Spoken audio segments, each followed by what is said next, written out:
So before I begin today's video, I just wanted to comment on my last video. I didn't realize that there is a new DVD set, Blu-ray set of Dawn of the Dead. I actually featured the pictures from the Blu-ray set, saying in my last video that the only version with all those cuts of the film that existed was a DVD release. What are the odds? But anyway, it exists. Or will very soon, so that will likely be what I add to my collection. But I acknowledge the flaw in my last video. But more than that, I'd just like to say I'm pretty stoked about this new release. Hi, welcome to the Motion Picture Notion. I'm your host, Gabriel Burton.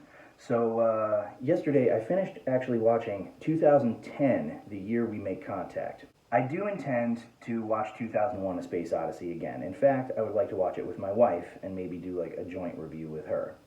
I will say that I have already watched it twice, and my opinion has not changed. The first time I watched it, I was like, God damn. Second time I watched it, I went in with an open mind. I'm like, okay, you know what? Maybe something just flew over my head. Like, give it another chance, give it another watch. I mean, like, so many people think that this is like the pinnacle of sci-fi, some philosophical wonder, some breakthrough achievement in filmmaking. So I'm like, all right, I'll watch it again, and I did. And no, I think it is ass boring. Drawn out sequences, like 10 minutes of a spaceship pulling into a spaceport, and people are like, yeah, but it's like, it's supposed to be like transcendental, it's supposed to be like visceral and stuff. It's like, yeah, I get that. I mean, I get that, and I understand, because Kubrick's good at shit like that, you know. I mean, like A Clockwork Orange I thought was really good, and The Shining I thought was really good. Don't get me wrong, like, I would really love to see a version of The Shining where they actually follow the book and kind of engage in the humanity of Jack Torrance a little more, but that immersive, kind of long-winded shot thing really served the horror of that particular movie. It was very well crafted as a horror film, and that's why I kind of wish that he'd done more horror. However, 2001: A Space Odyssey, like, I just can't. Again, I'm going to give it a third watch. Third time's a charm. You know, there are films out there like Blade Runner. It's not that I didn't like Blade Runner the first time I saw it, but it's just like, it's kind of a lot to... You might have your expectations about the movie, like you might think that it's a little bit more of like an action-y kind of like dude hunting down androids kind of a thing, and then when you actually watch it and it's like really deep and kind of tries to make you think a little, you weren't thinking, your brain was shut off, so you're sort of like, what? And then you watch it again, and with that knowledge that like this isn't the, you know, bounty hunter chasing an android movie that I thought it was going to be, when you watch it again, you're a little bit more like, okay, all right. No, this is actually a really cool movie, but it's also kind of difficult to market. I mean, how do you really present it for what it is via a trailer? So again, I'll give it a third watch. I did grab it on 4K with the intention of watching it with my wife, and credit where credit is due. The special effects are pretty damn good. The movie was made in what, 68, I think, 68, 69, and the special effects are really amazing. I mean, not even just for the time, like, by today's standards, the special effects are very good. Visually, the movie is amazing, but it's so long-winded. I feel like they could have cut easily a half hour out of that movie, and it would have been so much more interesting. But anyway, that being my perspective now, not having watched it for a third time, 2010, I actually really enjoyed. Now, the thing about 2010, there are several things about 2010. It moves at the pace of a regular movie. Shit happens. There's a really cool, intense scene where these two astronauts are trying to, like, they're kind of like free floating through space, and they're trying to make it from, like, one ship to the next ship. The one basically, what was it, the Discovery from the first one, to, like, reactivate the ship and try and figure out what went wrong. And it's just crazy because John Lithgow, you know, he's attached to this Russian guy. It's the Russians and the Americans amidst the Cold War who are trying to work together to find out what happened with this ship.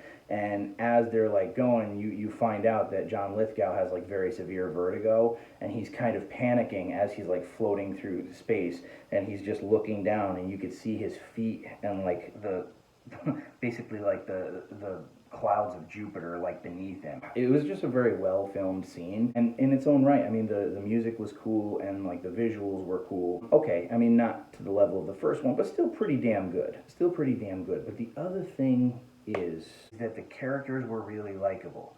I found it difficult to really connect with the characters in the first one because there was so little dialogue. And people are like, yeah, but it was supposed to be visceral. Yes, I know, I get it. Similarly, okay, similarly, and I understand that this isn't a popular opinion, but similarly, all right, that's kind of how I feel about Doctor Sleep. If you want to compare it to another Kubrick movie, again, I've said about how the long-winded shots and the visceral nature of the original Shining really worked for certain scenes. I mean, worked for the movie in general. You could have taken the same thing and portrayed Jack Torrance as more of like a sympathetic character, the way he was in the book, as like a flawed individual who becomes tainted by this evil place. That's my biggest problem with the movie. But in terms of visuals, in terms of scares, I mean, it really worked.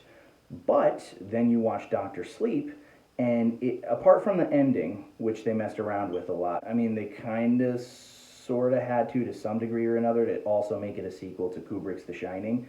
But up until the ending, I mean, it was really like a page for page adaptation of the book. And they really captured the humanity. Doctor Sleep is a sequel to The Shining, but it's a completely different movie in the way it's executed, in what it's trying to go for. It's a lot more based on like the humanity. And that is the same with 2010. It's just funny because I understand that this isn't a popular opinion, but like Kubrick fans are really psychotic sometimes. I mean, they're like some of the most like anal, easily insulted freaking people out there. I got into an exchange with a dude on the internet who was like defending The Shining. All I said was that Kubrick and Jack Nicholson, particularly Kubrick, destroyed Shelley Duvall. They like tortured her mentally. And the guy's like, yeah, well, no, they didn't. And I'm like, well, I mean, yeah, they did. It's kind of common knowledge. Well, I didn't see any evidence of that. And I'm like, all right, well, did you watch the like DVD that was released at least 15 years ago? Because the bonus features very clearly show that they were pretty horrible to her, and that was deliberate. It was to give her the sense of isolation and panic. And the guy's like, well, you know, it's just like, you know, it doesn't necessarily mean that. I'm like, dude, it's okay that you like the movie. I like the movie. It's all right. It's going to be okay. You're allowed to like the movie. It's not a reflection on who you are as a human being. It's a good movie. I'm just saying that Kubrick was very well known for being a complete and total shit to Shelley Duvall. That's it. And then the exchange died. And I'm like, thank you. Holy Christ. Got a little off topic there, but yeah, I mean, and particularly where it comes to 2001, I know that people are like really defensive about that movie. Or, you know, they're just like, really? You liked the second one better? Now look, I may very well go back soon and watch 2001, and I'll suddenly get it. And I'll be like, oh, now I feel like an idiot. In which case, I will happily do another video discussing it. But as of right now, going based on the two times that I've already watched 2001: A Space Odyssey and me having watched 2010 yesterday, yes, I do think that it is a more entertaining movie. I do think that the characters were a lot more likable. I think that it moved at a quicker pace. I still think that it had that kind of sense of mystery that the first one had. I think that it was better executed because I was actually interested to see where it was going. If I had one major criticism with the movie, it might be the very end. I mean, it's cool that they still left it sort of like a mystery, but it was maybe a little too on the, hey guys, let's do the mega happy ending. You know, it was kind of like not that bad, but maybe just I would have tweaked it maybe just a tiny bit, but it wasn't like a horrible ending or anything like that. And again, it kind of kept the mystery of the original going. So I actually quite enjoyed it. And frankly, I mean, like the people who did watch it are probably like diehard fans of the original, and I think that for the most part they were kind of like, it pales in comparison. Which, I mean, hey, you know, that's fair, different strokes for different folks. But I think that for most just regular film goers, I think that this is a movie that kind of just slipped under the radar a little. I'm sure that there's people out there that if you said, like, oh, did you ever see the sequel to 2001? They'd be like, there's a sequel to 2001? Pretty cool movie. Helen Mirren, John Lithgow, the frickin' dude who plays the obnoxious movie critic from Lady in the Water, Tobey Maguire's landlord from the Spider-Man movies plays a Russian dude, and obviously the dude from the first one, and then of course Roy Scheider. Who doesn't love Roy Scheider?